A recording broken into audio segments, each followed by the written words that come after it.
अस्सलाम वालेकुम। Home recipes में आप सबको खुशामदीद।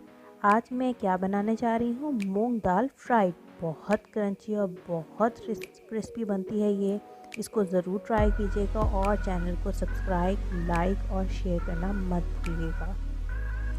तो चलें रेसिपी स्टार्ट करते हैं।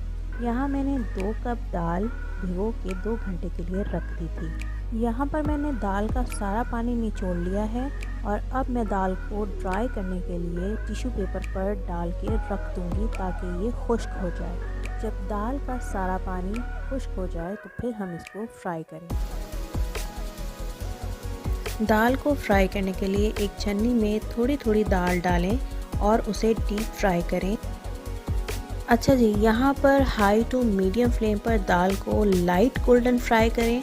फिर इस दाल को टिश्यू पेपर पर निकाल लें। गरम दाल के ऊपर नमक छिड़कें और बाकी भी जितनी दाल है उसको भी इसी तरीके से फ्राई करें और बहुत ये क्रंची लगती है। क्रिस्पी दाल रखने के लिए इसको एयर टाइट कंटेनर में रखें और आप इसको 1 महीने और उससे भी ज़्यादा इस्तेमाल कर सकते हैं। तो ये थी आज की मेरी रेसिपी मूंग दाल फ्राई। आप इसे खुद भी खाएं, मेहमानों को भी खिलाएं और अपने घर वालों को भी खिलाएं। चलें जी, मैं चलती हूँ और अपना बहुत ख्याल रखिएगा। सब्सक्राइब, लाइक और शेयर करना मत भूलिएगा और बेल आइकॉन को भी प्रेस कर दीजिएगा।